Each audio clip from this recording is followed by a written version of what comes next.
What's going on, everybody? Welcome back to another episode of your favorite podcast, the Double Dribble Podcast. As always, you know what it is. I'm Desto. And I'm Drew. As So Drew, man, we at the third round of the playoffs, the pennant as they call it in baseball, the the conference finals. Last time we recorded, we it was right before Game 5. I think it was right before Game 5 of the Timberwolves and Spurs, and right before Game 5, I think, of the Pistons and um Cavs. And since then, those two series have ended. Um, the Spurs end up winning their series in 6, and the Cavs and Pistons went to 7, and the Cavs ended up closing Detroit out in 7. As I predicted, by the way. Um, so we can recap some of those series. Andrew, I think you have some interest in talking about the Cavs and Pistons series, so you can start us off. What do you think like led to Cleveland ended up closing out this series? so a couple things. So going into this series, I always felt that the reason why I thought the Cavs had the edge was because they could simply win in more ways than the Pistons could win. And one of the biggest factors in the entire series, going back to game one, was turnovers. Of course, turnovers is always a big deal when you're talking about playoff matchups, but it's a pivotal key factor in this series more than any other because of how much the Pistons get out and run, score in transition, and are one of the best teams at not just turning teams over, but to the point where I think their offense is kind of boosted or relies upon having to score in transition to get the 100 plus points they need to win most nights. They're not usually able to generate enough points from Cade, Tobias, and Duran. Let's get into Duran. They're not able to get enough points like that generally without them being able to get stops and get easy baskets.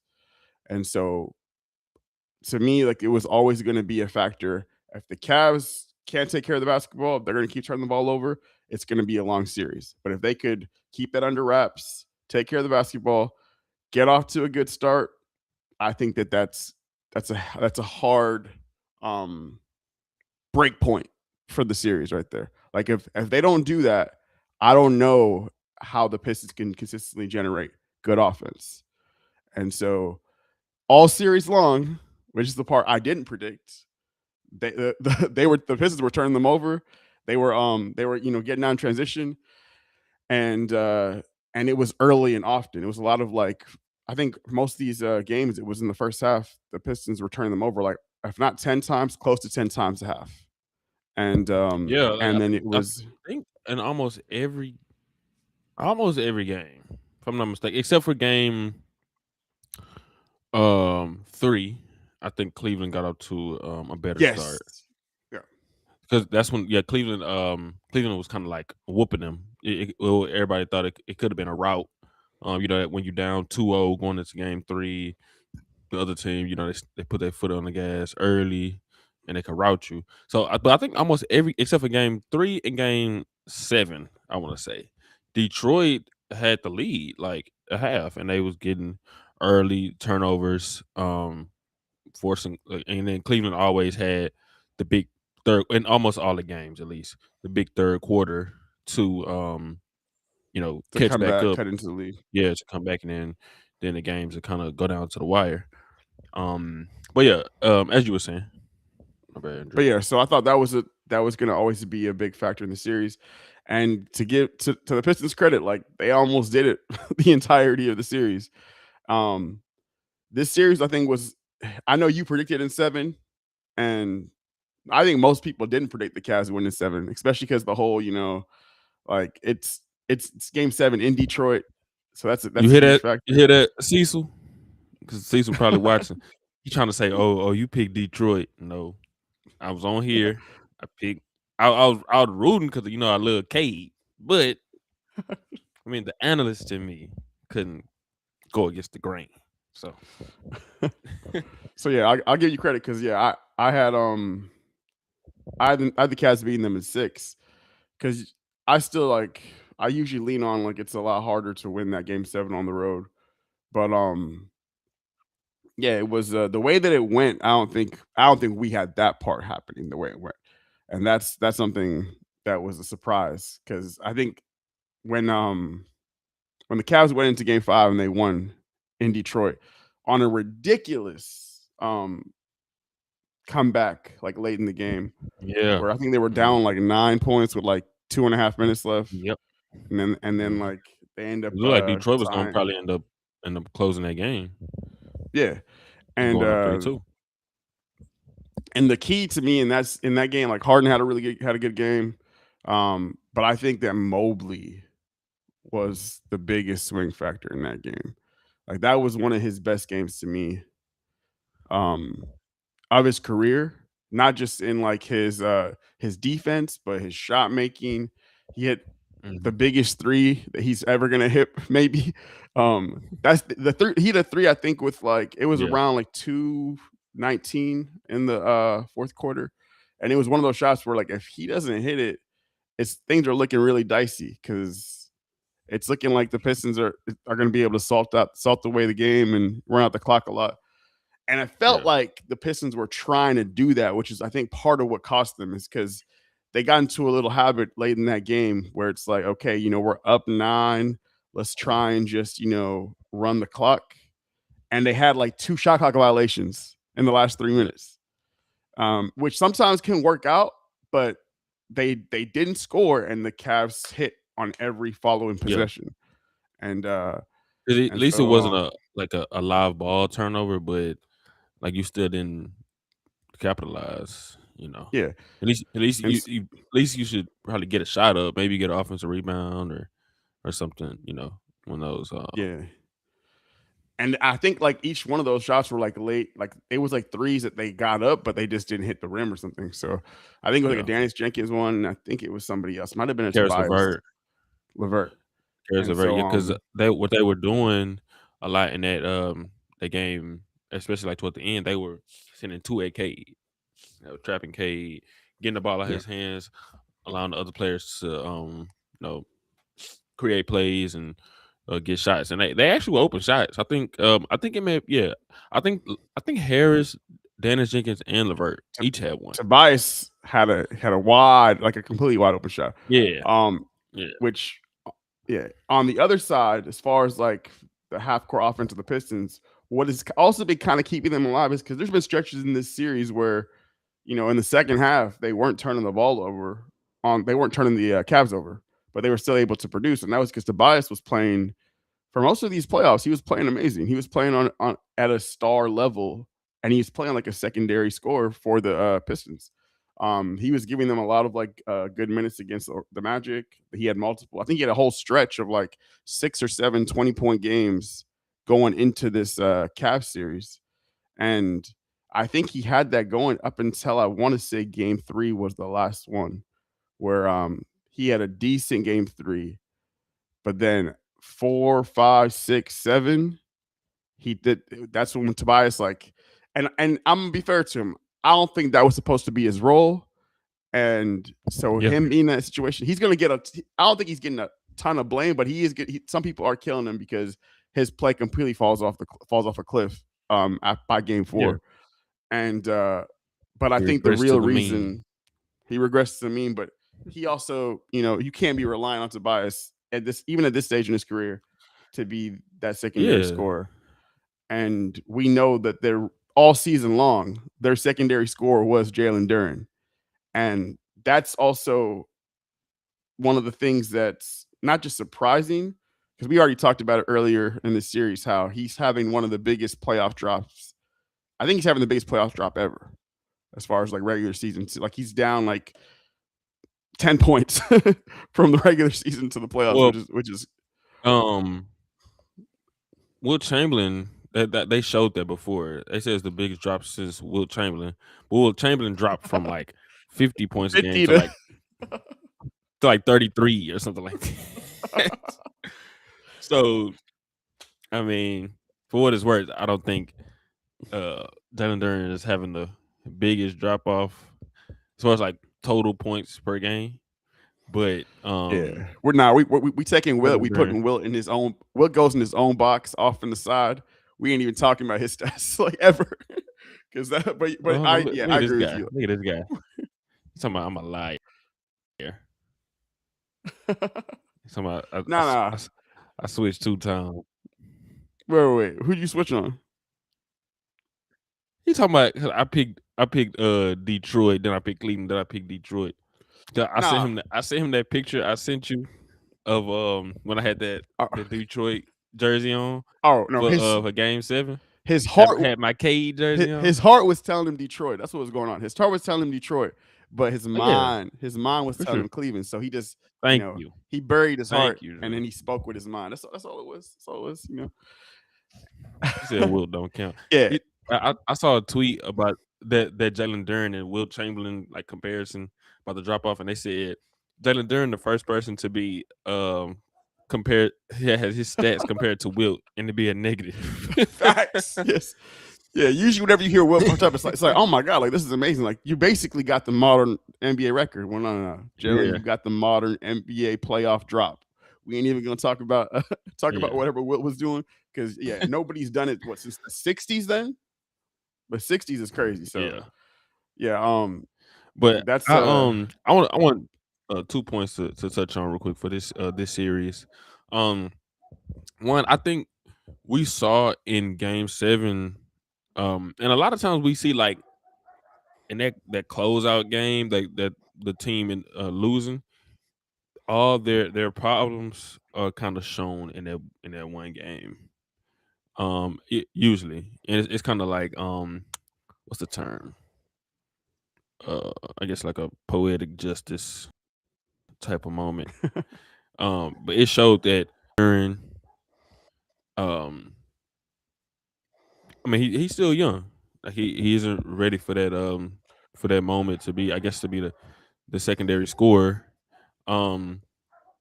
Cade, even though I consider him a superstar, I think you still on the fence about that, and I think that's fair. I think he needs another guy next to him, and you saw that Tobias Harris, for all the value he provided throughout the postseason, he didn't make a shot in game 7, which is insane. And I mean, I can't even be mad at Tobias because like he had a good playoff run. He was playing way above what the Pistons needed. I mean, what the Pistons expect of him. But I mean, it was actually no surprise. Like the Pistons needed a second guy, and we've known that from the beginning of the season. We thought maybe Jaden Ivey, coming off that injury, could step back and step into that role and eventually become that. He ends up traded, and now they still looking for the second piece, that second scorer, that second person who can get K can get off the ball. He can relax. You don't have to create every single thing for the offense. And we saw all that come to light in game 7. The blowout kind of surprised me because Detroit, they super sweaty and they play hard, but the Cavs was tearing them up on the offensive glass. Detroit was fouling like crazy. And like their identity was kind of lost. I don't think this was a failed season though for Detroit. I mean, being a number one seed. But they won a playoff series, which they didn't do last year. They step in the right direction. Jalen Duren took a step, at least in the regular season. You saw Cade translate even higher in the playoffs, especially dealing with the lung issue. But going forward, Detroit, y'all should know what y'all need to do. I saw something that said they should be they looking at Trey Murphy and Lauri Markkanen, who aren't like household names, but they're kind of exactly what Detroit needs. Like Trey Murphy, a scorer, a great shooter. He's like what 6'8", 6'9". He can defend. I mean, he would be perfect with them. Laurie Markkinen, 7 foot, just insane scorer. Not sure he fits their defensive identity, but he definitely brings a tremendous offensive punch. Um, I think you and I we both agreed that Detroit would probably be should look for like a scorer slash ball handler. That way, more pressure could be taken off Cade for creation and scoring purposes. So, Yeah, I um, mean, I yeah, think that they need. I think they. I understand like going after maybe a Trey Murphy or somebody like that because they still do need another shooter slash defender, but I think their biggest issue is they need another playmaker. They need somebody like really just help K with some of the playmaking load because yeah, he was having to do way too much to a point where it was taxing him, and it's gonna be going forward in his career. Yeah, he's gonna face better defenses perimeter wise, I think, than what the Cavs were throwing at him. Like the Cavs had facts, really great facts. interior defenders, which Hmm. coupled with how they were playing him, it was able to be really effective. But Yeah, he's gonna face teams that are gonna have better point of attack defenders than what the Cavs have, and elite and interior defenders. yeah, and so like you don't want to have him having to, like he had some really bad turnovers. Some I think was, some bad decision making here and there, but some of it was like, Mhm. bro, like he's a better passer than this. Why is he like he had some passes where it's like he was throwing it right to dudes, but it was like there was one really bad in game 7. He threw it like Jared Allen was on the Yeah, floor and he didn't Jared I Allen know had what to you're screen talking about. I That was on the like, floor, wait, he what just just happened? threw it right to him. Yeah, I was like, Bro, wait a second, what like just I'm happened? watching Caden game And 7. Yeah, I'm watching Caden game 7. I'm and like, so this dude looks gassed. Like, yeah, I was like, man, because he had to so he sat out a little bit like in the first quarter, came back in. I think he sat a little in the second and came back in. But yeah, it's just a lot. It's just a lot on his plate. And Detroit has to figure out a way to ease that up for him. yeah, and like Um when coming up. Oh no, I was okay. gonna say coming out the gates, like I was really watching Duran to start that game to see how he's gonna play because his best game to me of the series was that game 6 where it looked like the series was gonna possibly be over because of how they lost in game 5, and they responded heavily. Like they had a collective team win. They out hustled. They kicked the Cavs ass. Honestly, like Paul Reed was out there outplaying every Cav on the court, and we saw in game 7. I think this was because Jalen Duren was a lot more aggressive and was a lot more like engaged game 6. Like, JB stuck with him a lot longer in that game 7.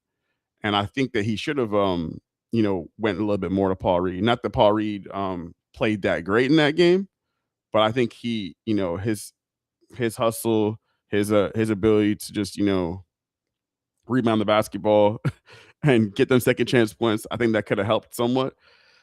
I don't know if it would really made a big difference in the actual outcome of the game because they just couldn't make shots, and that was really one of the biggest things. Like they were getting looks. Like Cade had a lot of good looks in that first half, and he just couldn't he couldn't get him to go.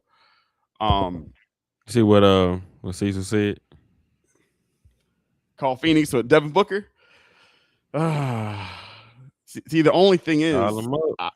I don't think Book wants to go. I think that would be Really? if I'm Devin Booker, I think he should go there. I think that's Would like be a perfect. really good situation. It's a really good situation because But isn't and he's from I don't think he's from like Detroit specifically, but near there. I think he's from Michigan, like somewhere like in Michigan, somewhere close by. He's always rocking Detroit Tigers um like hats and stuff. And I'm pretty sure he's from the area. That would be perfect. Now, on the contract that he's on, and also like with Devin Booker, Devin Booker is still a really good basketball player. He's still a star player. But I've noticed a little, maybe I'm wrong. I noticed a little regression in Devin Booker from a physical, from a like an athletic standpoint as well. yeah, And he's not a good 3-point shooter. I mean, he has his seasons. He kind of fluctuates. Um, but still, I think that would be a perfect Yeah. fit. But I just want people to understand like what Devin Booker they get. I don't think it's the Devin Booker that was going crazy in the playoffs a few years ago. He was just looking like the second coming. But I still think he has that. he Yeah, still I would still be think he has an that shot. amazing. Yeah, I think he still be an amazing pick up for Detroit. I just he's on a crazy contract too. So I got to see how they gonna package to make that work. To me, like they would. I don't know if like there's He said any. I'm wrong. I was thinking about options around the league, and I was like, I don't know if I would do this, but there's a DeJounte Murray who might be affordable. That's I think a better option than what they have. I think he only has like a year left on his deal, I want to say. So that's a possibility. Maybe you can maybe you could acquire him for not giving up too much, but he definitely will help them with the playmaking. He's still a solid defender, and he's a really good mid-range scorer. And he has had some seasons where he's been good from three, so that's a possibility. Um, I don't know how he's been looking lately because I know he's been still dealing with injuries here and there, but this is somebody that's kind of fallen back as far as like being like notable in the league lately. But a Zach LaVine maybe like that's somebody that maybe I don't know if he could come there and like that could help honestly if he could have Yeah, a healthy bounce back I season. questions I question Zach LaVine's um commitment to playing winning Yeah, basketball. That's the only thing about Zach LaVine. I think yeah, talent wise, man, if an efficient shooter, athleticism crazy. I just I don't know. I don't know about Zach LaVine's commitment to playing winning basketball. Like yeah, and like what Cecil was saying, I think Devin Booker would be an amazing fit. I just don't want people to. I just don't think I don't think he's the Devin Booker from what was that 2023. three. I don't know. Yeah, like he's dealing with some injuries. He's like he's not as athletic, but that's all I'm saying. But I still think it would be an amazing pickup. But Yeah, my thing is I think that's an ideal pickup for what they need yeah, because he'd be a fantastic secondary creator. He can create his own shot. He can he can create for others, but he could also in a playoff situation he can get you really efficient mid range buckets. Um, I think that he's probably a better scorer than Cade, and so we could see like Cade can lean heavily into that playmaker role and pick his spots more, take over when he needs to, but it doesn't have to be like I gotta drop 30 tonight. I don't think Cade yep, needs to be a player. Don't get me wrong, Cade is capable of dropping 30 any night. I don't think that's the hmm way that Cade should be used. I think he's a yeah, player that like that should be like maybe a 25 and 10 kind of guy, yeah, or like a 27 and 8, like around there. Like I feel like he should be in a situation where he is the main guy and he is the best player on the team, but he still is leaning more on his playmaking as his number one attribute, and then his scoring secondarily. And I think that Devin Booker would be able to help him with that. Like, because if there's games where Booker's not having it going, he could take over and he could yep, play his imprint on the game. But I think he needs another bucket getter on his team. I don't think it's just like, oh, we just get us another shooter. I do think that would help. Don't get me wrong, but I think that that's not going to fix their problems. Come hmm playoff time, I still think they're going to have issues. And if they really want to contend, I don't know about this Jalen Duren contract. I don't know about giving this dude a super max. man, I get his do no because if you make All NBA, he'll technically be eligible for He's Supermax, going to be eligible, and I would like and that would be a mistake. if I'm the Cavs GM, I'm like, I mean the Pistons. If I'm the Pistons GM, I'm looking around. I'm like, let's see what we can give him. That's like maybe a little bit less. Maybe we could like let him go and sign a qualifying offer, and we'll match the qualifying offer. I wouldn't just give him that money because he's 22, he's young. I don't think he's going to be this player that he was this playoffs the rest of his career. I think some of it was definitely mental because there was moments where it was like he just looks like he's not engaged. He looks like he's getting pushed around, and he looks like he's not really hustling like to the basketball. Like it was night and day when you saw there was games when he would pull. When JB Bickerstaff would pull Jalen Duren, put in Paul Reed, Paul Reed would make an instant impact. We're talking about not like, he would have he wouldn't just have a decent game. He'd come in there and be like, even in the one game that Jalen Duren played well in, Paul Reed was better. Yes. Paul Reed was their third string big man, and he had a better series, and he played this is not even an exaggeration. He played a quarter of the minutes. Played a quarter of the minutes, and he was better in every game that he played. Look what he said about it. Look what he said this. The vet min is crazy.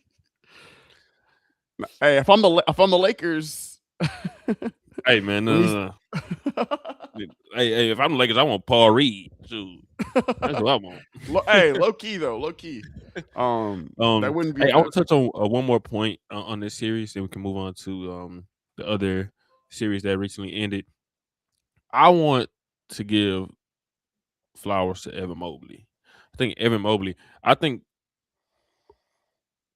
for what it's worth, I think Evan Mobley has been the Cavs' best player in this playoffs.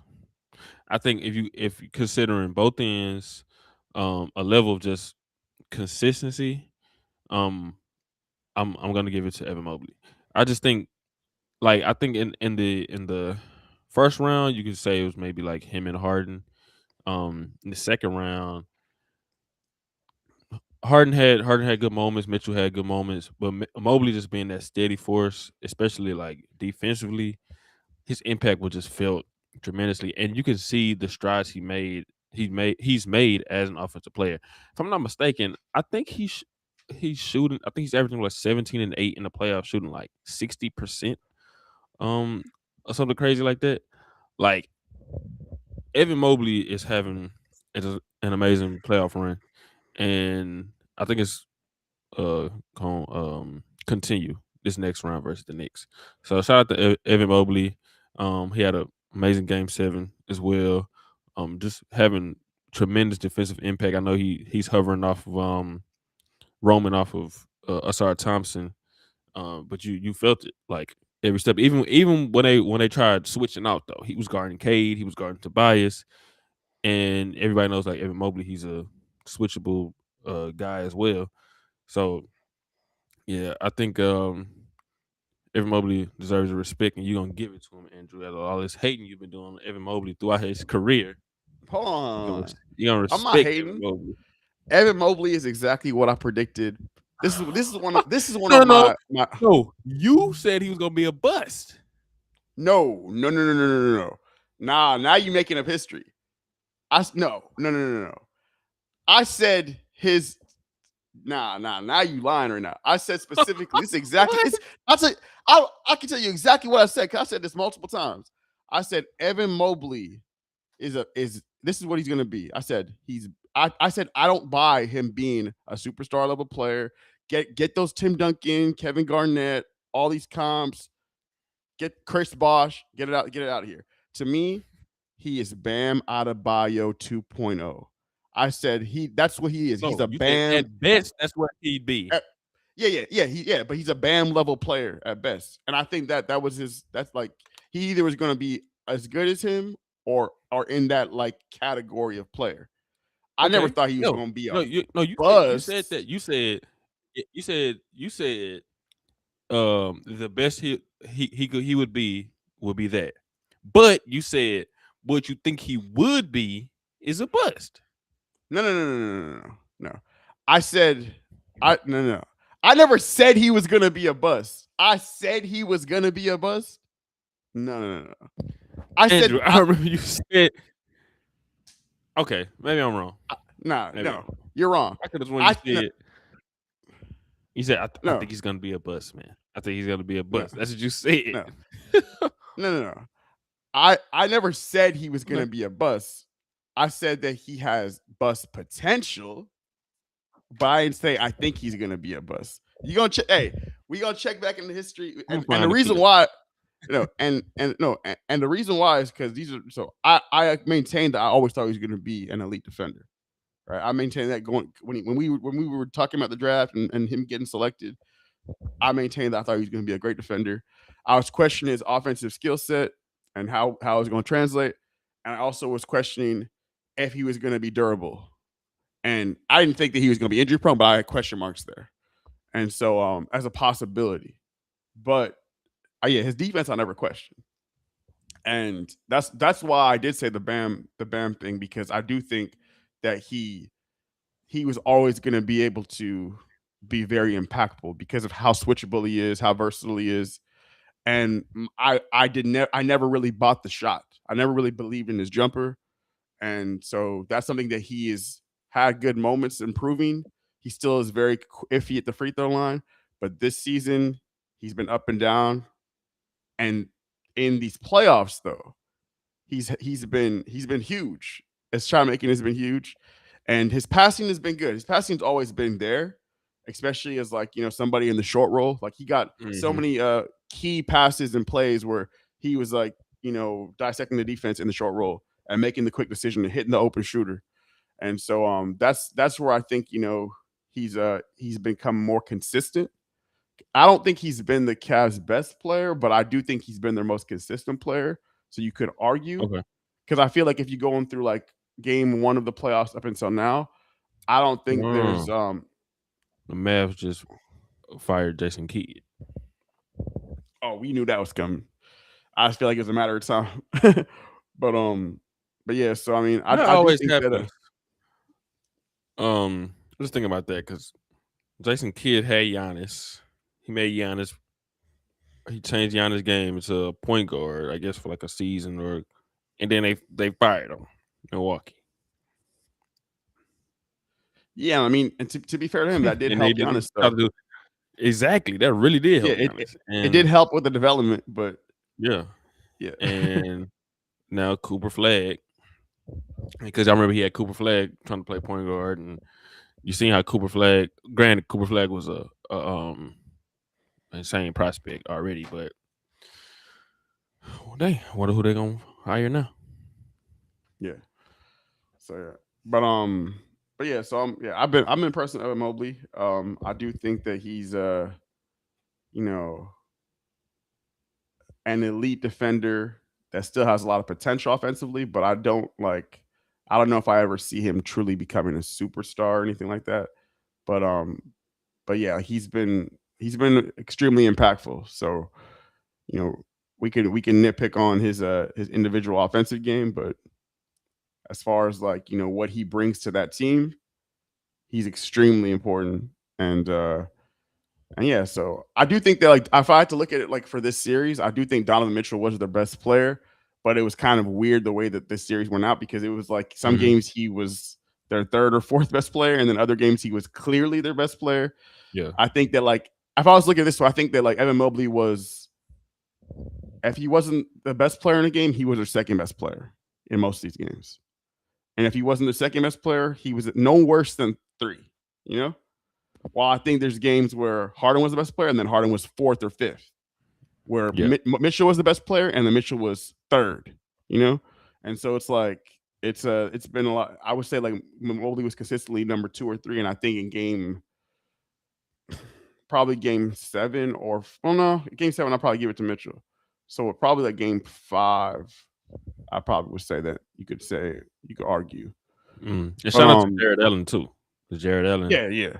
Jared Allen been having a great playoffs, and that's somebody that's been changing the narrative, because we all remember the comments, and so he's been changing the narrative. This is the series coming up for him that started the narrative, because it's gonna be a big series for him, for Donovan Mitchell, for Mobley. They got to face the demons in Mitchell Robinson. Yeah, But because I think that's all a part of the the growth of these players, and it's nice to see their development. I mean, like that's why like I think this is a potentially good thing for Detroit and Jalen Duren. Like it's a learning moment.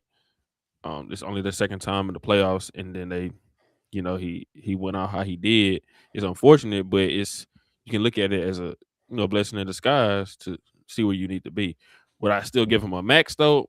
Probably not. But I still pay him or something. If y'all can work something out, he's still a young player, still talented, so has a lot of room to grow. And like we saw Jared Allen get pushed around some years ago, and now he responded. So yeah, shout out to Jared Allen, shout out to Evan Mobley, shout out to Andrews, Cleveland Cavaliers moving on to the to the Eastern Conference Finals.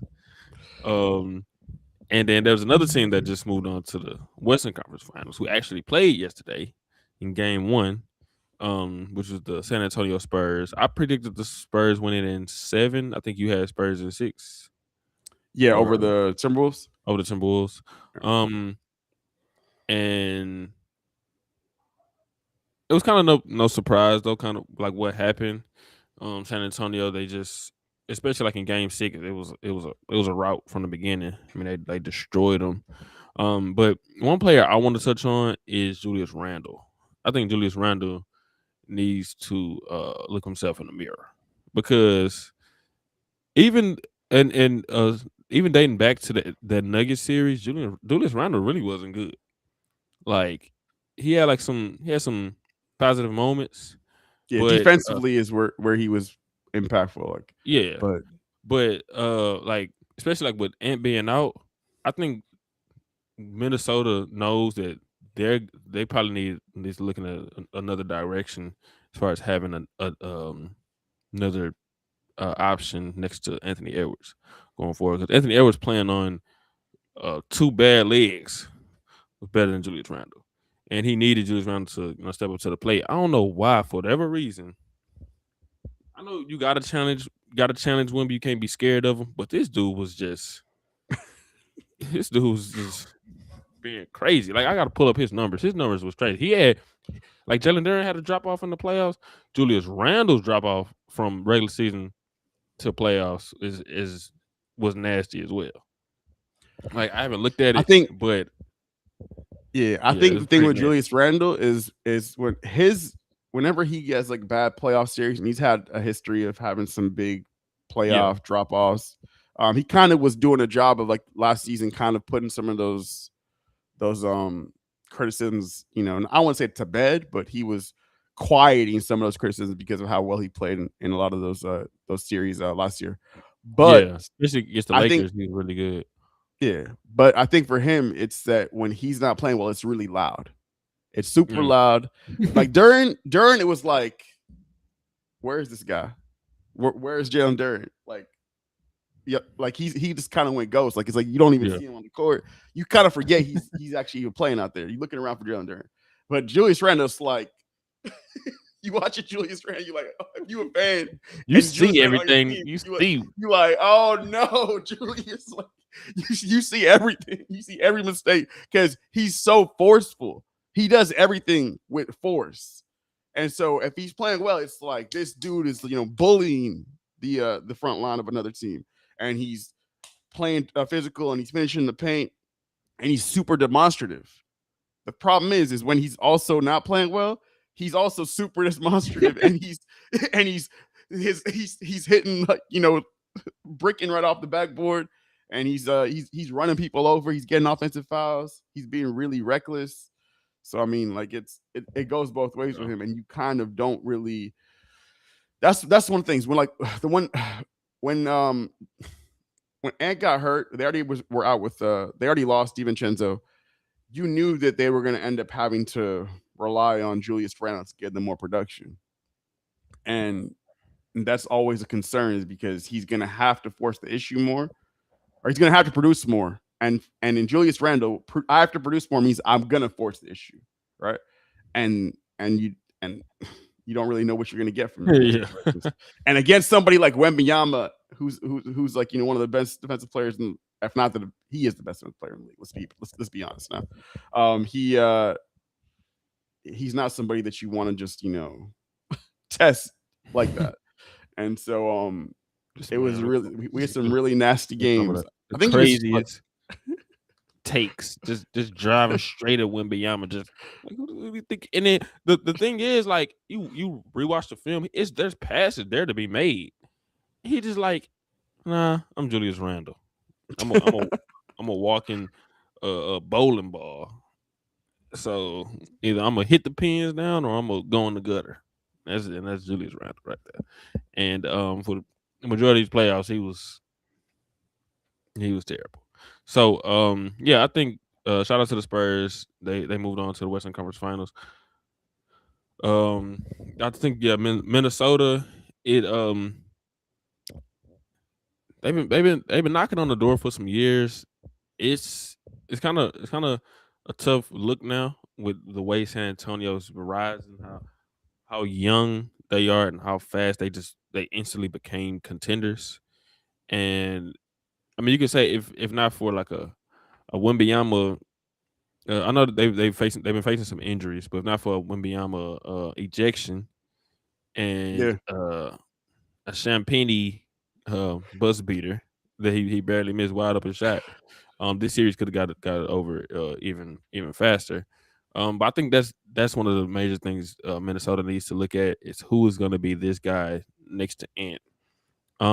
Does that guy need to be like another type of scorer or somebody that's like Julius Randle but better, more efficient, more consistent, or some type of guard, some type of guard that'll stabilize, that'll um help Ant, because Ant, I mean, me and you, we both think Ant's probably like the biggest ball hog in the league. But you that athletic, you that gifted as a scorer, he became a really good 3-point shooter.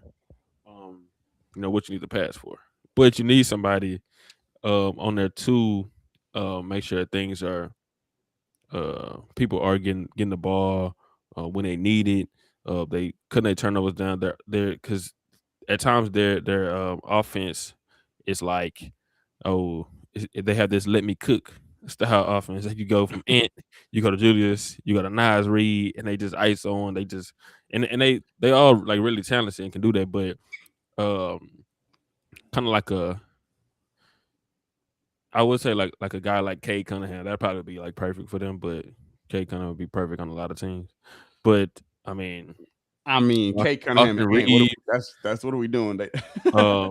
maybe even like if they had like a Halliburton, LaMelo Ball, that's the type of guards I'm thinking would probably be perfect with that Minnesota squad, except for Julius Randle. Um, but yeah, you had anything else to touch on that series before we? So we're 2 years removed from that big trade where Mm, Cat was basically a swap with Randall. I guess they also got Dante in that deal too, right? But what yeah. do you think? Do you think that was a good decision, or do you think they should have stayed pat? Do you think that they should have? Obviously, they made the conference finals last year, and they still had they had a nice playoff run with Julius. But looking at it right now, because we're now another season removed, do you think that that was the right decision? I know they also did it partly to get off that contract, Yeah.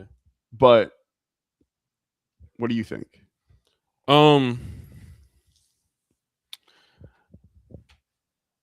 think, yeah, that's tough to say because I think Randall and DiVincenzo is kind of like perfect value for for Karl Anthony Towns. Honestly, because Cat had his moments in the playoffs too. Like when he was like not as consistent. And I'm looking at what Julius brought to them in both years. Last year he was really good in the playoffs. This year, even during the regular season, he kind of took a dip in his production. And this year in the playoffs, obviously we just talked about he wasn't good. Um I probably would have stood Pat. Like even when the trade happened, I feel like the Knicks won that trade, but I get it because this whole second apron nonsense with the contracts now. Shout out to CJ McCollum. Um, but yeah, I mean, I don't think it was a I guess we'll find out based off I guess how the Knicks um season pans out, but they still ended up in the conference finals just as they did when they had Karl Anthony Towns. This year they ran into a juggernaut Spurs team. They was facing multiple injuries. Anthony Edwards was hurt. Like we don't know how the series really could have if Anthony Edwards was healthy, if DiVincenzo was there, maybe the series could go a little different. We never know, um but yeah, I don't think it was just like a lopsided trade or anything. I mean I still see the reason for it. But I still think and I even thought then they might eventually need a better or a different guy around Ant other than Cat anyway. So that's just that was my belief. Yeah, I agree. I lean towards them. Them being slightly better with Cat, but and probably honestly even in this matchup, like I think Cat's had some decent moments.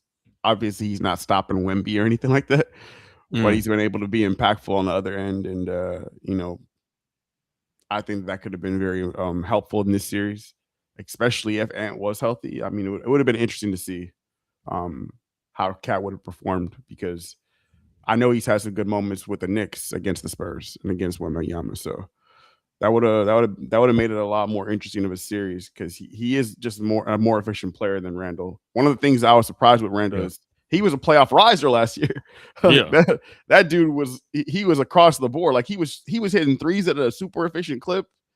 He was over 50% from the field in the playoffs from Julius Man, Randle. going stupid. So yeah, he was hooping last year. And this year, yeah, like he's back to business as usual this year. But so yeah, I'm really interested to see what moves they're gonna make. They got to get another guard, another like playmaker. I think that's got to be a point of emphasis this offseason. Same thing like it is for Cade and Detroit, but for a different reason. I think Cade is capable of being that guy, but I think you want to be able to lessen his load. Well, I think Ant. I don't know if Ant really is gonna ever be that kind of playmaker.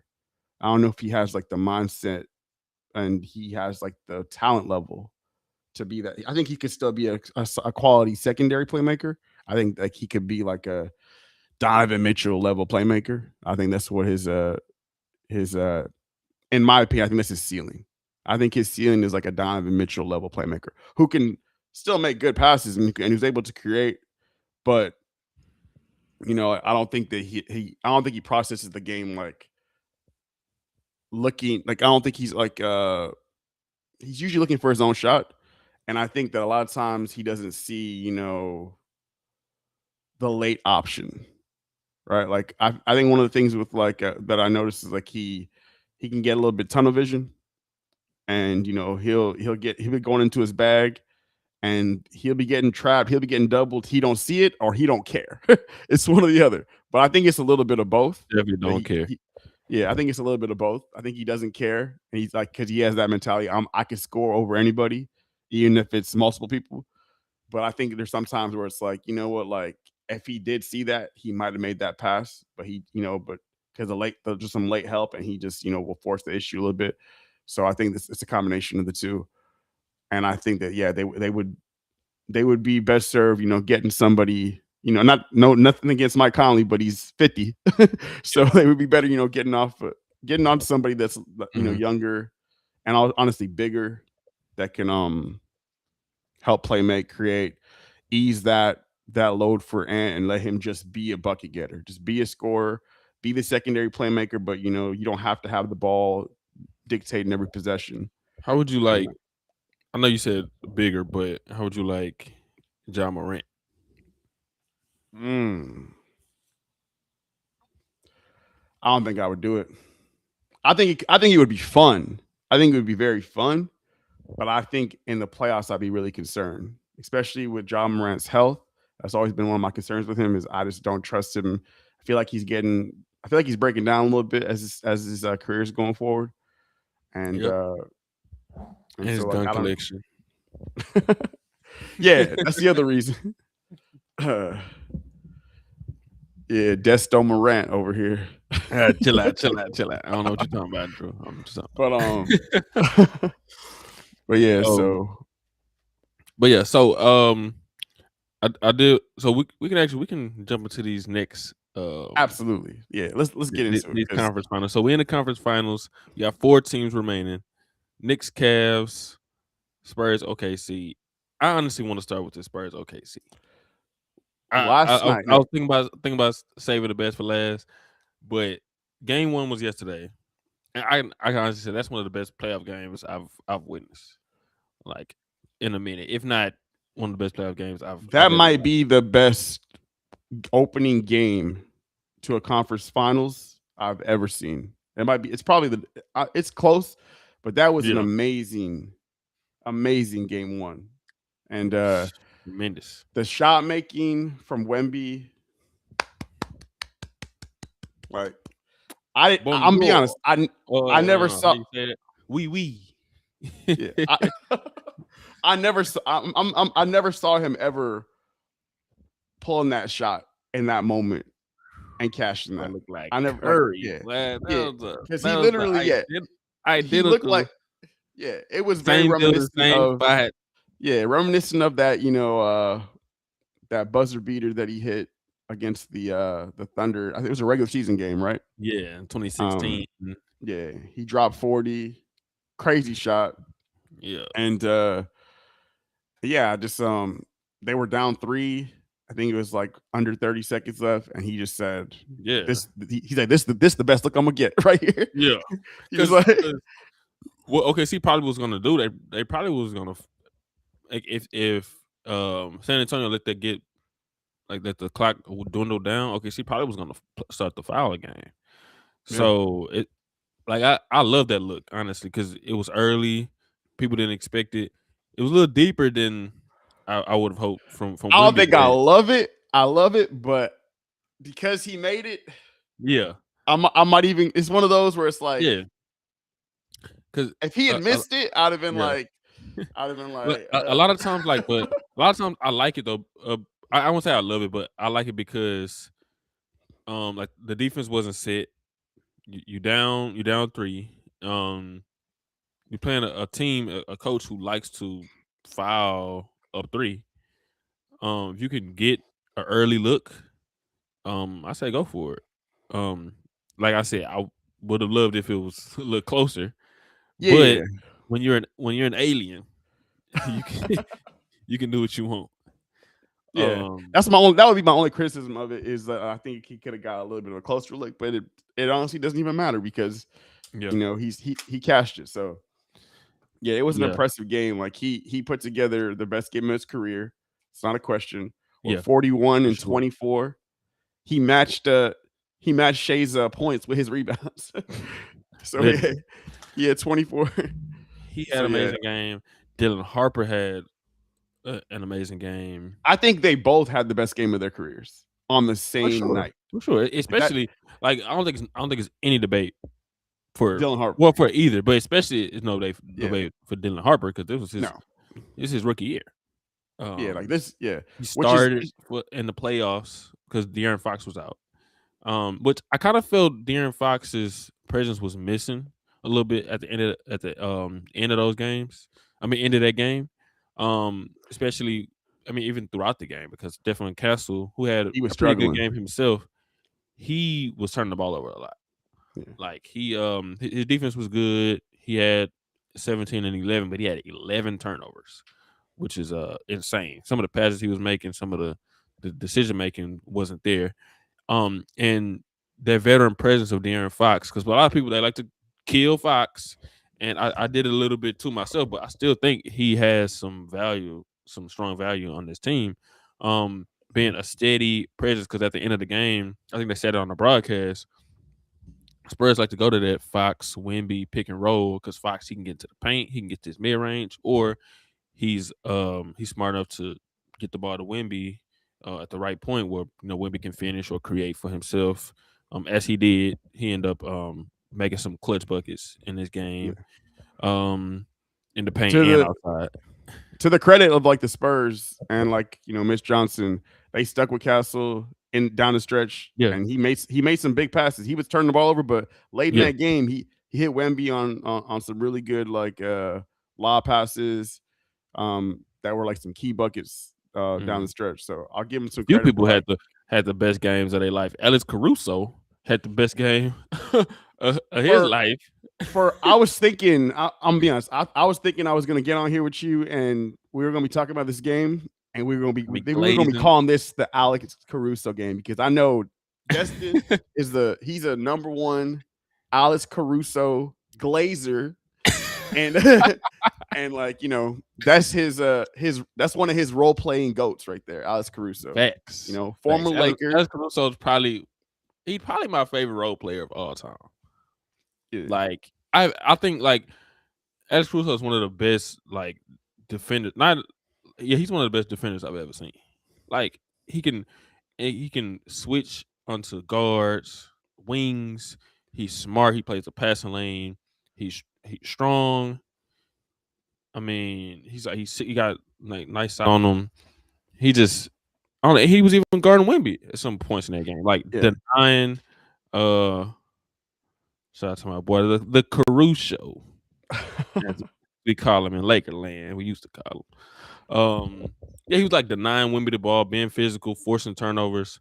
And I think like a lot of the reason why the Spurs, I mean, OKC had to put Caruso out there was because when when OKC was in those double big lineups, they couldn't get anything going, scoring wise. Wemby just sitting in the paint. Well, not literally, not getting 3 seconds, but he's right there. And OKC was scared to challenge him. And they put in Caruso and Wemby, he's kind of roaming off Caruso, and Caruso hit 8 threes. Like, and even Caruso's defense on the other end, like San Antonio had a nice play drawn up to get a lob to Stephon Castle to win the game. Caruso broke it up. Like that's just they possibly could have called a foul right there, but yeah, it seems like they're not calling those in these playoffs. Those last second, yeah, because like Detroit probably could have won Game 5, but I'm glad they didn't make that call though on Jared Allen. I'm glad they didn't make that call because like Jared Allen, he was just trying to get the ball after Asar Thompson knocked it away from Donovan Mitchell. It was a clean play on the ball. Yeah, I don't think you don't end a game that way. I'm gonna be honest. When I saw it live, I thought they got away with one. I thought like Jared Allen got away with like an obvious foul or something. When I saw like just the live play of the game on the replay, I think it was a slight trip, but it wasn't purpose. Yeah, but also like you could like on the replay you could argue that it was a good no call just because it looks like at the beginning of the play, Asar does also kind of push off of him. Like he he has he puts his arms out and Asar kind of goes like they're both kind of vying for position to get the ball. He moves his hands out the way and then he goes for the ball and then he gets tripped. Yeah. I don't know. You could argue that like they were just like, okay, like you kind of pushed him a little bit and then he tripped you. I'm just not gonna call nothing, Yeah. I'm glad they didn't. I'm glad they didn't. Yeah. Which is, and honestly, it's no guarantee he gonna make those, but I think he would have made one. I'm gonna be fair. I think he would have made one. But never know with those Thompsons, boy, Lord, they had a jumper, boy. Man, that's all they need. They need to lock in. Don't give a lethal shooter though. Amen Thompson, don't give a lethal shooter. Get with a real shooting coach. I think if I'm not mistaken, I think Fred Vincent is on that coaching staff. I need to look that up. Fred Vincent is a good shooting coach, but he needs to revamp everything around Amen Thompson, his release, his everything. But anyway, back to that Spurs and Thunder game. Amazing game. Tremendous like defense throughout. A lot of different plays. Cason Wallace was good defensively. Shed Holmgren, even though he had a bad game, he had a really clutch block on Wembanyama. I think at the end of regulation or the first overtime.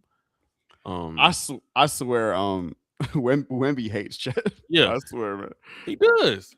Because some of those plays you can see just how like he had an animosity with every single thing he was doing. Anytime Chet was in the play and he didn't score or like Chet had any positive play, you could just see Wemby was pissed. Like he was pissed off. And so Man. like I do like his competitiveness and Mhm. how much he wants this because yeah, like he said in his post game, like they were relentless. He was playing relentless.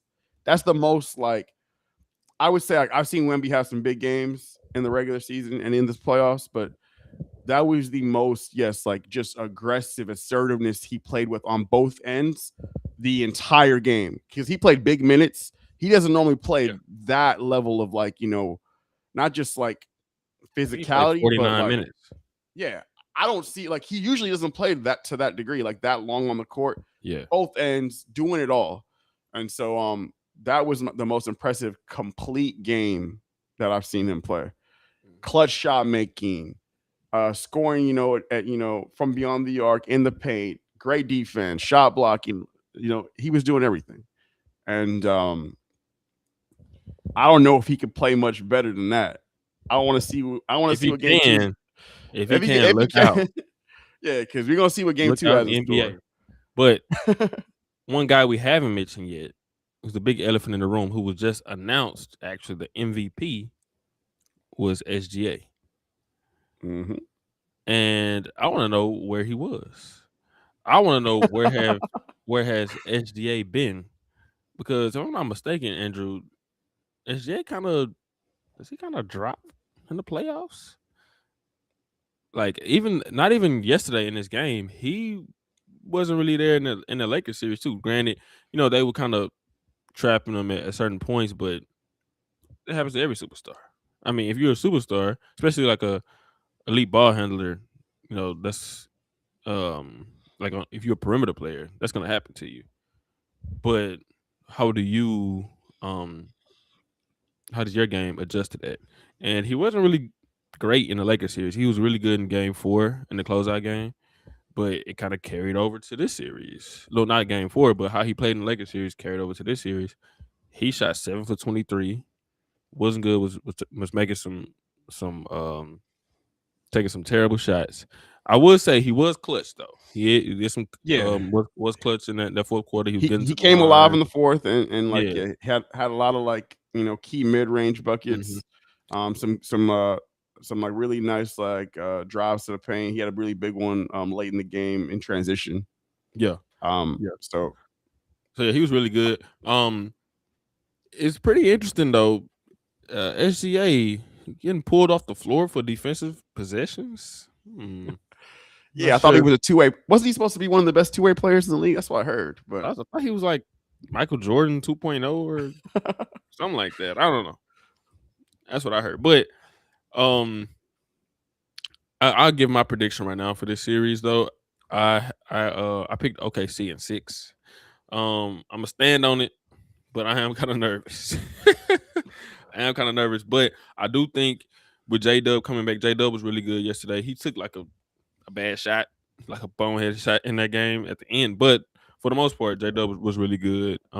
Just attacking the rim, because that's what a lot of Thunder players weren't doing yesterday. They like even SGA until like kind of like the end of the game, he was kind of attacking, but SGA, I mean, J Dub was putting pressure on the rim. He had a really good first game back from his hamstring injuries. But I think SGA is going to be better. I think this is going to be probably one of the toughest series he's played in as a star player.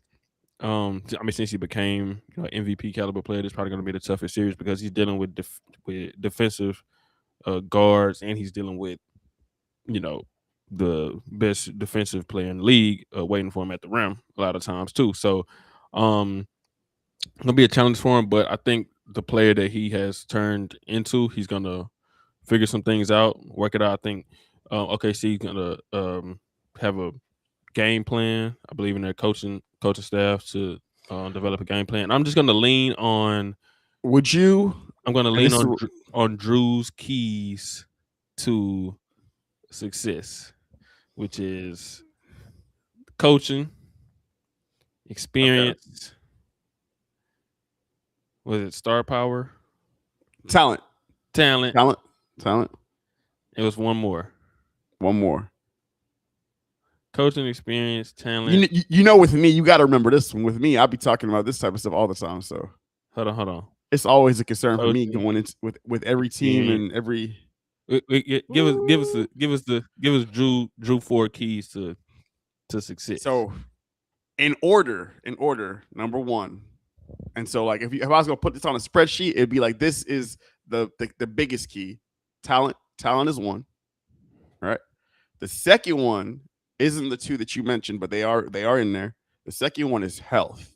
Health is the second one. I think it's the second most important as well, because what do you always say? The best ability is availability. So you could be as talented as ever. You could be an amazing player, but if you are not able to play, shout out Joel Embiid, if you're not able to play consistently, then as great as you are, it doesn't really matter when you're not there for your team when they need you to be there at the most pivotal points of the season. So talent is number 2. Number 3 is actually experience. And then number 4, I would say, is coaching. I think coaching is always a potential X factor. It could swing a series, especially if one dude is completely outclassed in that department. And it's become more prevalent now because you have things like challenges now, which could also have a big impact on the game. And it is shocking to me watching the NBA how terrible some coaches use those challenges. Some coaches are some coaches are amazing with it, and some coaches are absolutely horrible with challenges. And we've seen it, especially the last couple of years. Like some guys just waste their challenges, like it's like Darvin Ham. Like they blow those challenges. Hey, let me challenge an out of bounds call in the first quarter. Like those challenges blow my mind. There is you can never justify an out of bounds first half out of bounds challenge ever. And they feel a lot of I know they feel a lot of pressure from their players, because almost after every play they're doing this. The players are killing me. Like, if I was a coach, I'd be like, it's the first half. I'm not challenging nothing. I'm not challenging no call in the first half. I'm not. That's when like a coach has my respect, is when they're like nah. Like, it's not the NFL. In the NFL, you got like 2 challenges per half or something like that. Like, no, I have one challenge, and if I have one challenge. Like that should be the mindset. You got one challenge. If you lose it, it's over with. Like, even if you win, you get a second challenge. Yeah, if I win, like, no, I'm not doing that. Yeah, to me, if I'm an NBA coach, like, to me, that I know if a coach is good with challenges, they only challenge if they're either getting points on the board, taking points. This is the only time I think you could justify a first half challenge. Is you getting points on the board, you're taking points off the board for the other team, and it's like it's clear and concise. Like, they just had a bad call, and we're getting points or we're taking points off. And then the other factor is maybe like you're not just doing that, but you're also saving one of your key guys from getting a foul. Like maybe like they're about to be in foul trouble, like they're about to pick up their third in the second quarter or the first quarter, something like crazy like that. I can understand it in those situations. If it's your first challenge, you can get that right. You have your second one, and then you should use it in the second half. But if it's otherwise ball got tipped out of bounds, man, possession challenges, it's a lack of it's a lack of ball IQ from the coach to me when that happens. So that's something I look at. Donovan Mitchell, I think he had he fouled, and they ended up, I guess they couldn't challenge, which I didn't know. I had looked it up when when it happened. Yeah. Right when it happened. Yeah. When it happened, I didn't even know that. I think you told me because it was a delayed game. Yeah. You're not allowed to hold on to the ball, and to a delayed game. Yeah, you're not allowed to challenge. Which that kind of makes sense, because you can't delay the game to try to look at the tablet and Yeah. So like that's something that you can't do. Like they gotta they gotta really be better with enforcing that, because I feel like that's something that teams be trying to do now. Yeah. Yeah. But usually what they'll do is D Mitch was too demonstrative with it. You can't be so obvious with it. Usually they'll go. It didn't like bite them or anything. Yeah, players will usually go really slow. I noticed to try, like they'll do everything slow to try and get a team try to delay like it. let me go walk really slow to go out to go get the ball out of bounds or something like that. Let me like take my time. Hey, let me lay on the floor for an extra 5 seconds. Like, but like Dennis Demon Schroeder. Dennis Schroeder. Dennis Schroeder is the hey, take a look at it. Yeah. This man, I swear, he do this and then he later, bro. Dennis Schroeder is one of the most hilarious players I've ever seen. So in game 7, this man he got fouled by Duncan Robinson. Duncan Robinson went on a drive, and Duncan Robinson, he slapped him in the face. He slapped him with his offhand. He wasn't trying to do it on purpose. Yeah. But this man not only went down and was trying to get the flagrant foul, he went down, flew down, and he was literally covering his face, and he was like, he was just like man, like Dennis Schroeder, you are hilarious. But I can't and this is not the first time he's done this. This man's had multiple games in these playoffs, like more than once or twice or 3 times. Like he seems to always somehow get hit in the head and go down and then be twirling the finger. And to his credit, he has gotten the refs to look at it every single time. He's gotten the refs to look at every single time, and never have they called. They were doing the same yesterday in the OKC and Spurs game. Oh, this call has been looked at for a potential hostile act. Yeah, and because I remember he did it twice in this series, and he did it once. I don't remember in Toronto. He did it once against the Raptors. Every time they looked at it, and they ain't changed it. They're like, common foul. Eventually, they're like, man, get up, dude. But so yeah, that's definitely those are my keys though, and I do think that I agree with you. I think OKC has the edge in those areas, and I do think they're going to win this. They have the edge in the talent area. I think it's close, but yeah, I'm gonna give them the edge. I just think their depth overall. Man, that's a tough one. That's a tough one. Yeah. I think their depth overall is what I give them the edge. But I think that's probably the closest on that spectrum to me.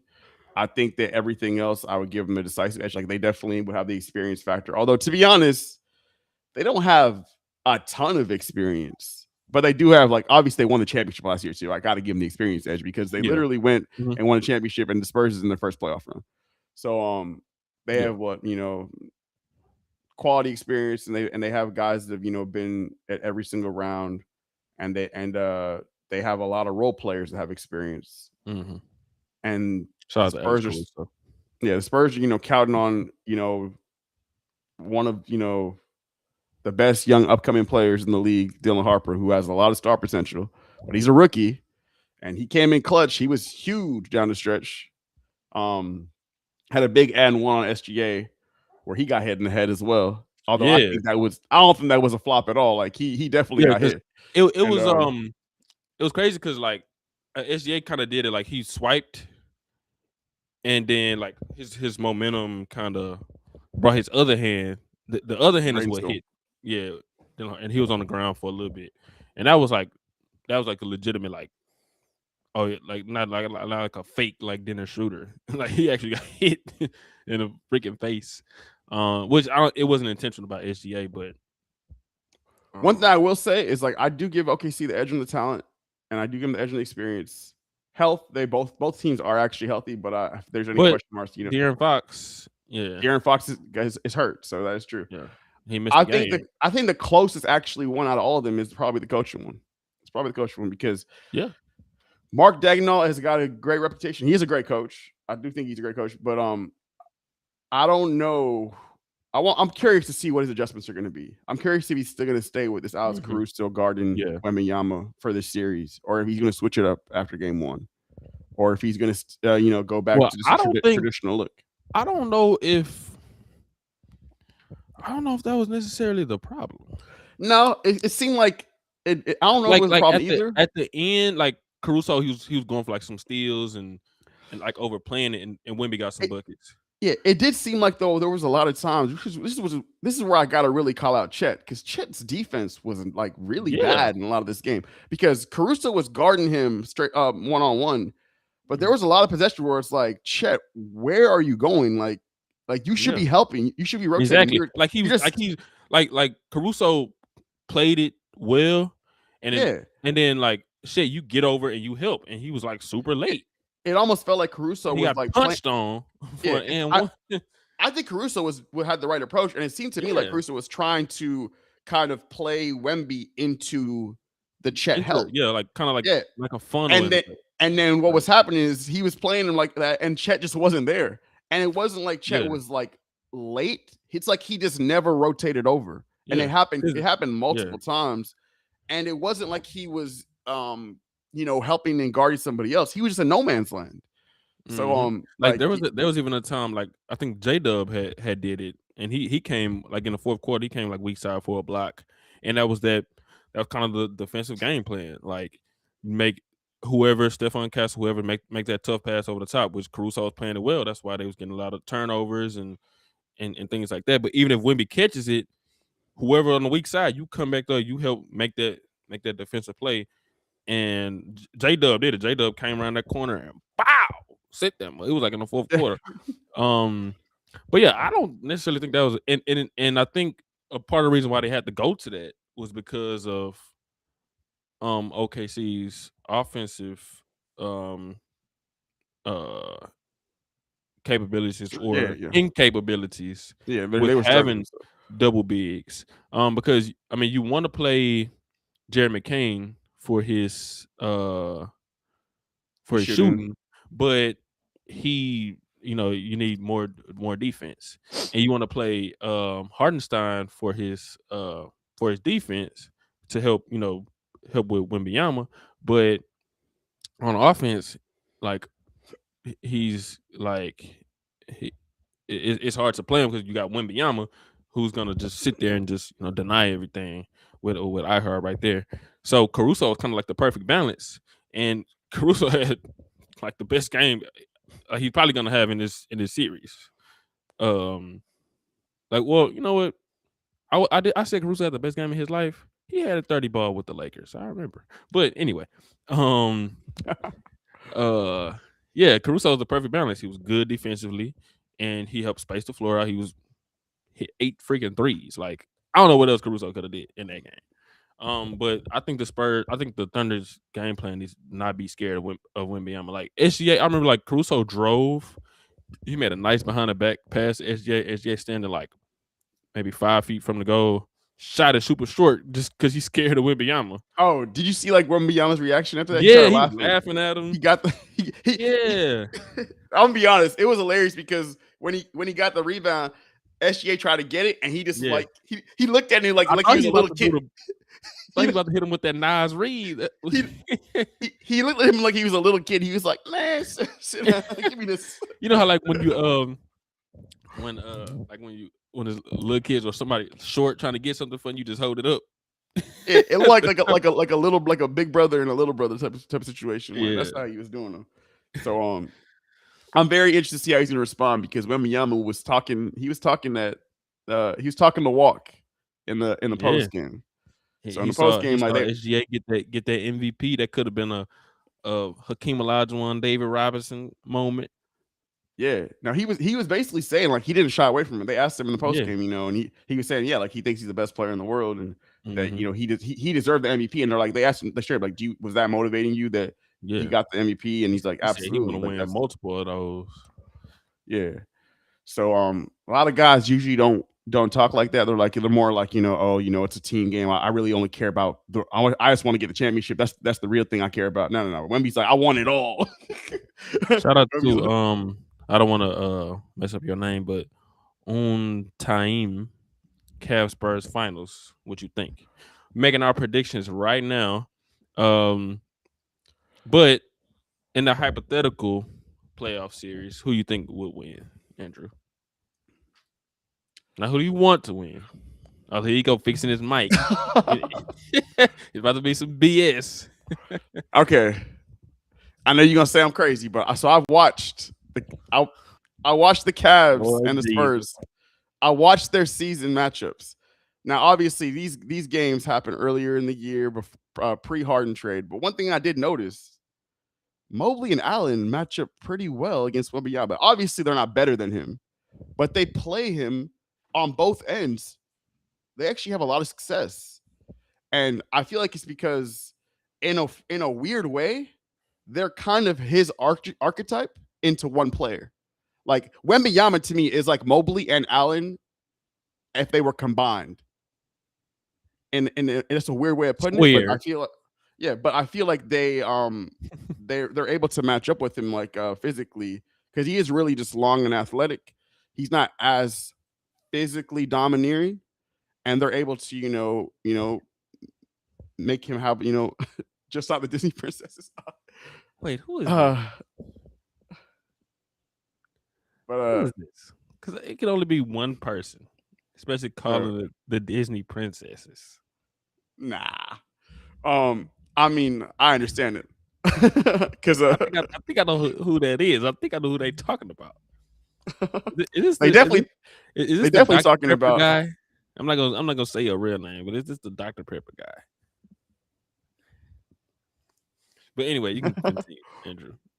But yeah, they definitely I think it'd be an interesting series. But I do think I'm gonna say right now, if it happens, we'll see how I feel when these conference finals are over. But right now, I do give the edge to the Cavs. I'm not gonna say how many games, but I do give the edge to the Cavs. We shall see after these conference finals. But I'm sitting on it. OKC in 7, so I don't even think we're going to see that series. But I think OKC in 7 is my prediction. I think that because I just saw how poorly SGA played, and they were still able to push them to a double overtime game when Wembanyama was playing insane. I think that that bodes well for the Thunder in a way. Yeah. Although they may have wasted an Alex Caruso game, but Alex Caruso is capable of giving you that impact, even if he doesn't drop 30. He can still have games where he's efficiently hitting down the open shot and making an impact. So I think you can get way more out of SGA, obviously. So yeah, I'm interested to see what the adjustments are going to be in game 2. But we gotta get into this Cavs Knicks series because we have a game about to start very soon. Oh yeah, you got Thunder in 7. I got Thunder in 6. So Cavs and Knicks. This is a great series. I think. I think I texted you right before the playoffs started. What teams like who legacy on the line? And I think we both said the Cavs. Whoever's on the Cavs, whoever on the Knicks. And the Knicks. Yeah. And this was a big thing before this series even started. I mean before the season even started. With the Celtics, with Jason Tatum being out, everybody kind of said, this is probably like a lost season for the Celtics. Halliburton out, lost season for Indiana. The two teams who represented the East in the finals the previous 2 seasons. Cleveland, New York, this is y'all time. And we got this Eastern Conference matchup. This is at least where they should have been. If neither one of these teams made the conference finals, I would consider this season a disappointment for them. And Cleveland had some turnover throughout the season. They had picked up Lonzo Ball in the offseason. Didn't necessarily work out, but they made some trades to kind of fix that. They had Darius Garland to start the season, made some trades, picked up James Harden.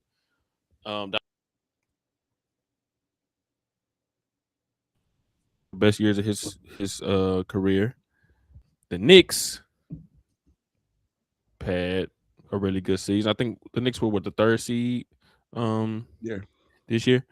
And they it was a little sketchy beginning of the first round of the playoffs versus the Hawks, but then they dominated them and they ended up winning in 6, and they completely dominated Philly and sweeping them.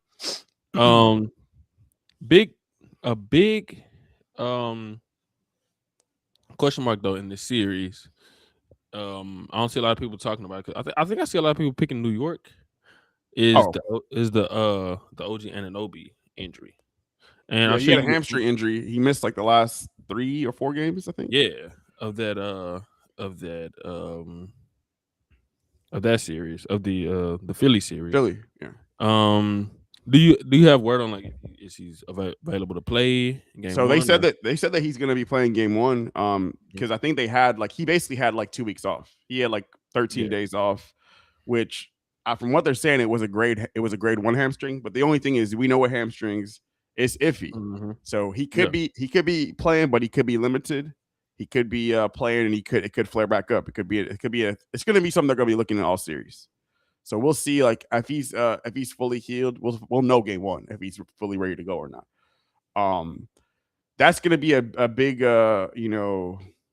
swing factor if he's not able to go or if he's limited, because I think they're going to need his defense heavily in this series, because the we I want to get right into the matchups. I watched the one matchup they had in the regular season. They only had one since the Harden trade, and it seemed like a concerted effort was done by the Cavs in that series, in that one game. Just that one game felt like they were almost using it as like a, we're gonna put some playoff game plan in. Like we're gonna try some stuff that we're probably gonna do in a series, because they were going out of their way to go at Jalen Brunson multiple times down the floor, to the point of they were like doing. I think if I'm New York, I'm starting Cat and Mitch right off the bat. When Mitch plays, they go up. I honestly think that is a very key move for the Knicks, is going double big, because I know that everyone's talking about how amazing that the Knicks offense has been the last like 5 or 6 games of these playoffs. And one of the moves that they did was they made Cat the offensive hub. They're like, we're not just going to do Jalen Brunson ball. We're going to have Cat get the ball up top, and he's going to be Desto, I think you're muted. Oh Uh, yeah. I'm saying Mike Brown turned Cat into a freaking Sabonis. Yeah, and I do think that that's made their overall offense perform better.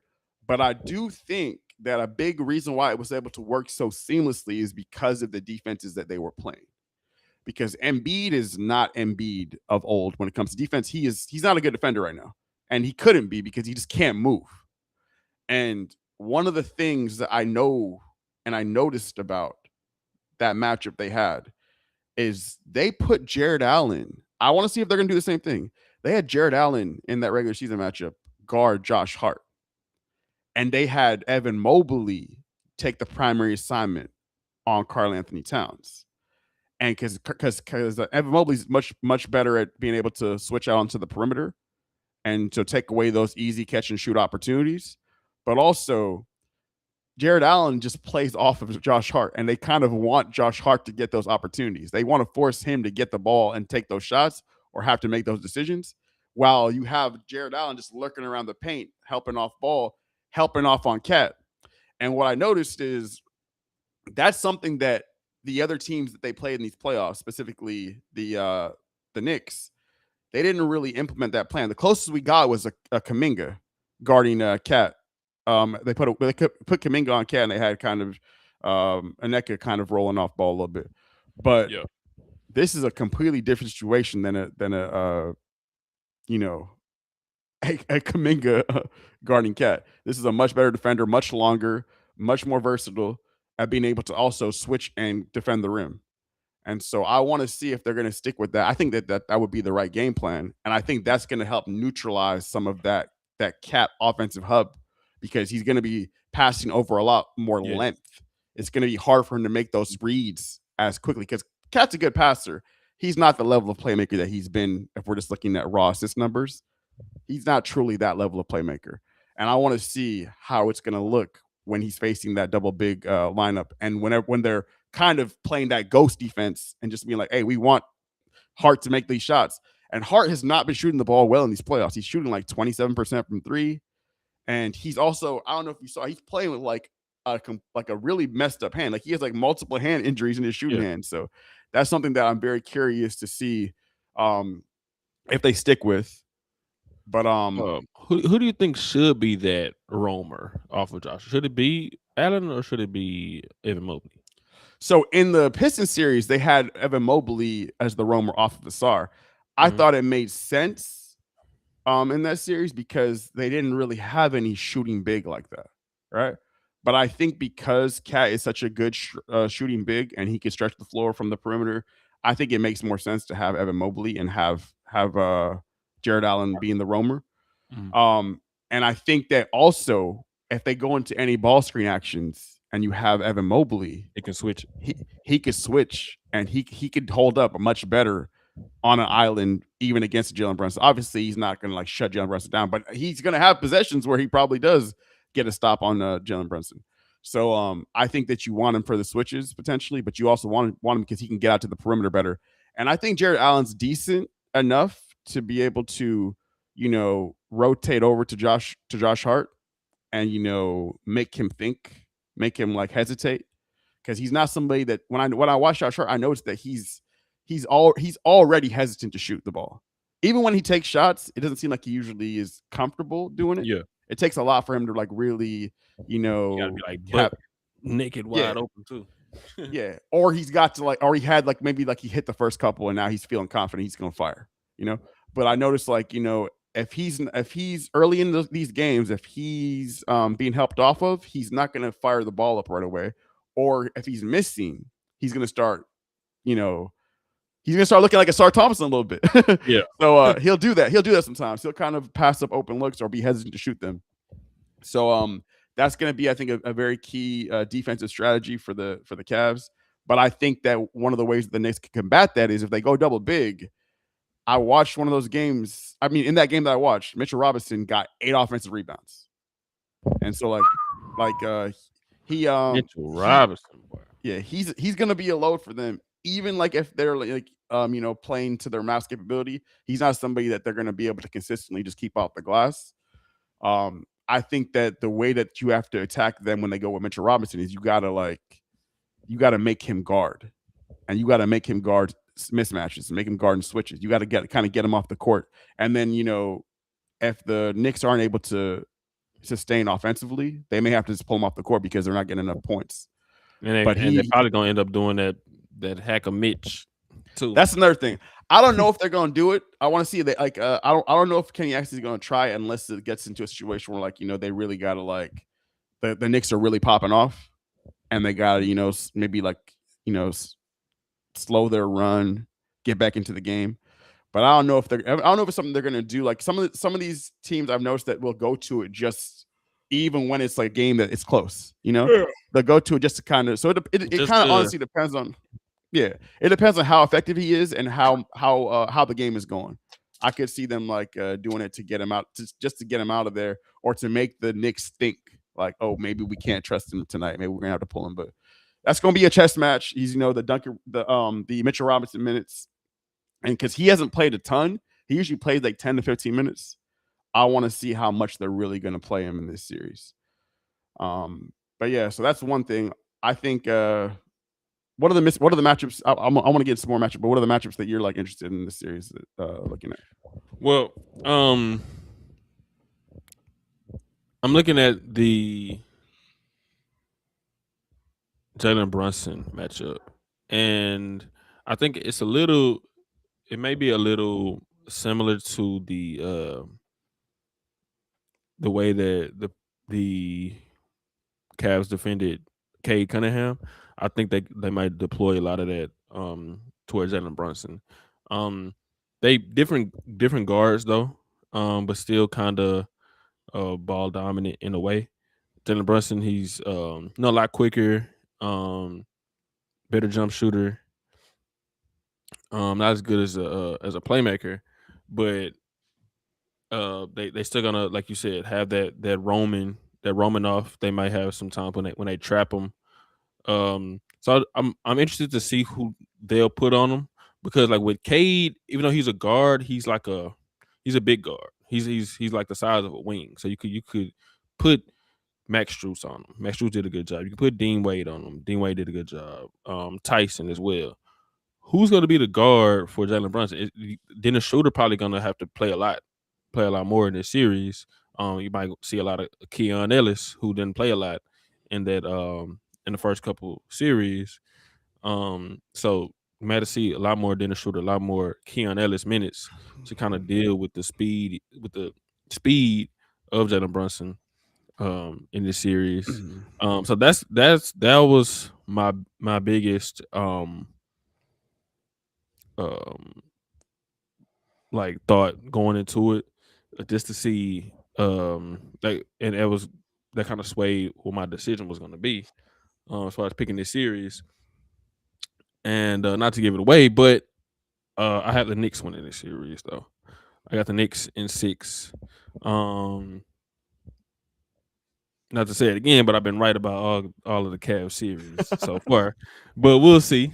I just think they have a lot more offensively that the Pistons had, and I don't think they as good defensively. But the fact that we got OG, if he's gonna play, you don't necessarily know how the hamstring would gonna hold up, but you got him. You got Mikal Bridges, who's been playing really good this playoff run, especially like last series. Um, you got Deuce McBride, Josh Hart, got enough good defenders, Mitchell Robinson, and I think they have way more offense than the Pistons could bring forth. And I think that'll ultimately carry them over the hump. I think Jalen Brunson is going to be pretty good in this series. He's going to be like, he's going to have sometimes when it's tough on him, especially dealing with the bigs, dealing with some traps. But I think he's going to be clutch, and having more offensive options is a big key, because like the Cavs, for what it's worth, I mean they went against a team who best score, at least best score throughout the regular season, was out, and their point guard was out, Emmanuel Quickly. So they dealt with some flawed offensive teams. Detroit, we already spoke on their flaws offensively.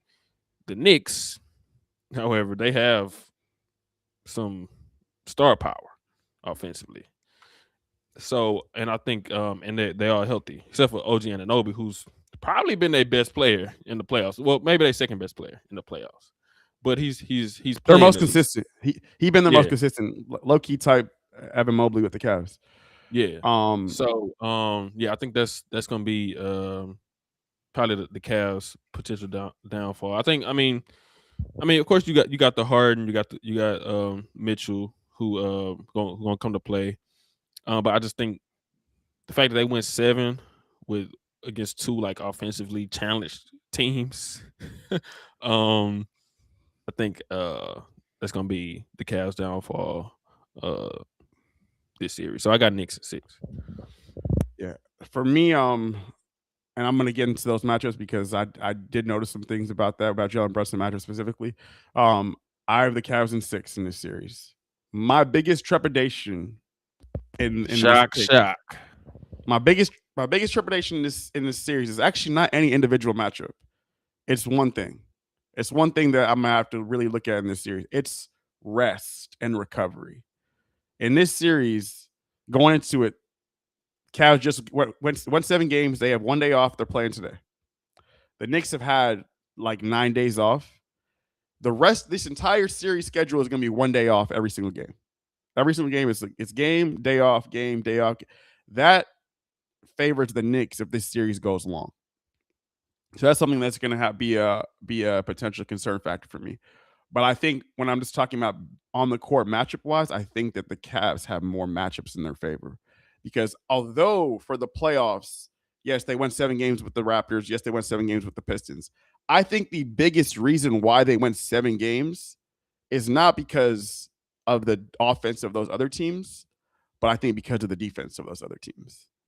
And I think the way those other teams matched up defensively with them really got them to play way below their capability offensively. And I think that they're going to have much more comfortable possessions this series than they did the other 2 series combined.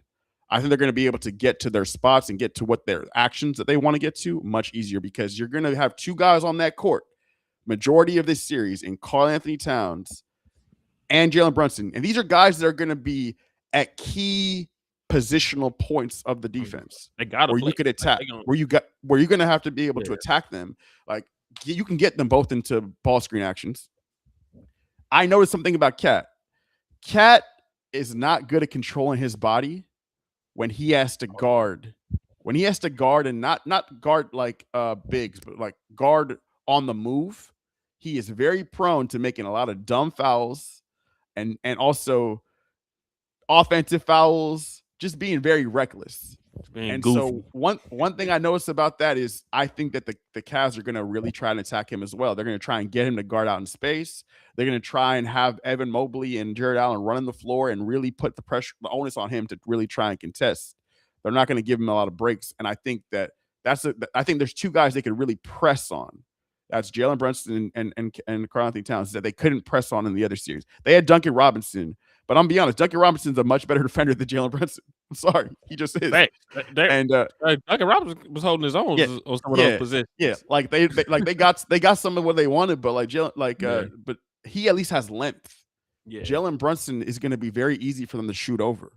Yeah. Everybody on the team is going to be able to shoot over him, and so they're going to run a lot of actions at him. I want to see how he holds. I want to see if they're going to be able to tire him out by making him, because everyone looks at Harden. They're like, Harden is somebody that they could do. The Knicks could do that with Harden.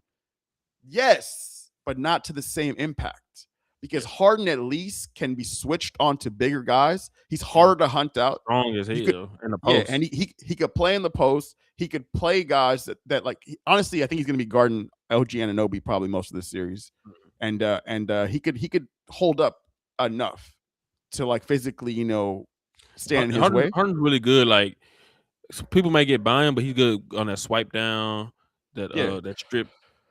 And so I think defensive instincts. I think that the big defensive quote unquote deficiency for the Cavs, they could hide it better than I think the Knicks can hide their defensive deficiencies. I think that yes, the Knicks have great defenders, but I think that the Cavs are going to be able to really get their weak defenders into actions more consistently than they could in the other series. And I also think that because they're going to be very reliant on Jalen Brunson, and he's going to have to make a lot of decisions on both ends. He's going to be working defensively. They're going to be trying to attack him. I think that's going to take some of his offensive consistency away. Yeah. But also, this is something that I think a lot of people don't really talk about. Dean Wade actually did a good defensive job on Jalen Brunson. I'm not going to call him the Brunson stopper or anything like that. But like Brunson stopper are those Thompson twins. But people would think that like they need to go with the Keon Ellis. I don't think they need to. I mean, I think he might play some more in the series. I think Schroeder's going to obviously play because he helps them. But I think that Dean Wade is going to get a majority of the minutes on Brunson, because even though he's not as quick, he's really good at moving his feet and using his length. And one of the things I noticed is so this is a stat that we just going to throw out there. In the season series, Jalen Brunson was 1 for 15 on Dean Wade. He was 1 for 15 on Dean Wade. And in that game, we have a Brunson stopper. He's not a Brunson stopper. But I think that he's going to be able to make it tougher on him.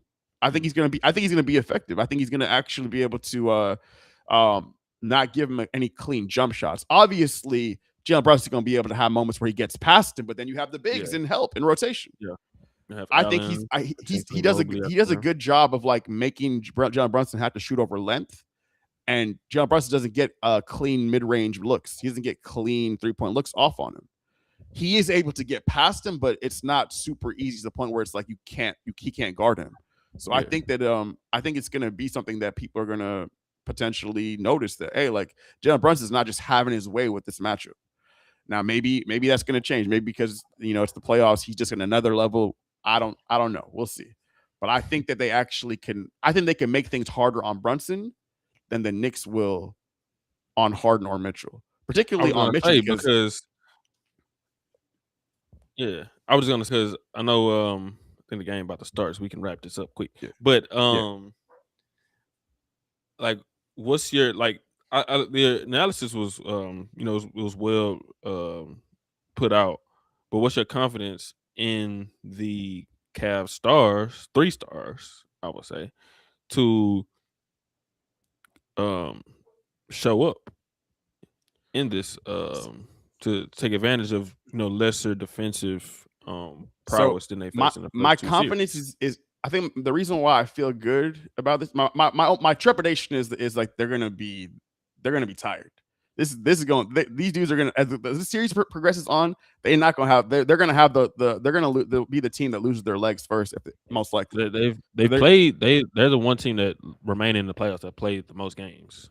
Yeah, and So so far. that's a big potential X factor. But my confidence level is that I noticed that even though they've played so many games, their minutes haven't been crazy.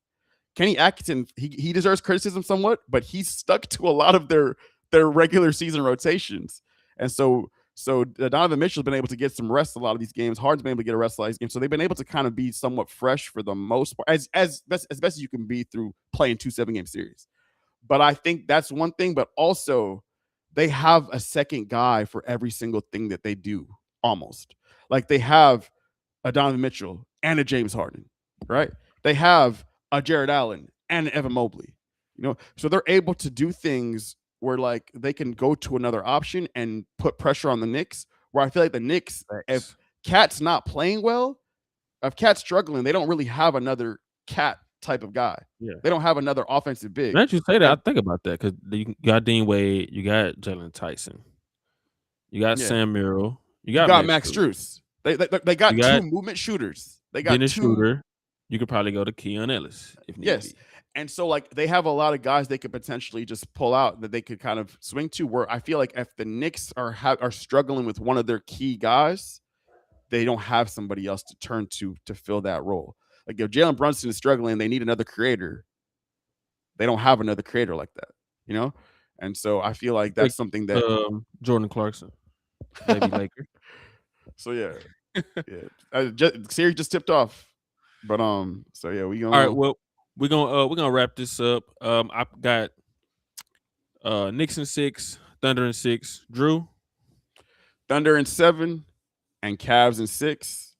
Let's see what happens. All right, we're gonna see what happens. Appreciate everybody that tuned in, that's gonna tune in, that's been liking our I've been editing some clips, we've been putting them on Instagram, so make sure y'all like that. Subscribe, like, follow, whatever, do all that. Appreciate y'all pulling up. Peace out. We're gonna be back soon to recap some of these games. Yes, sir.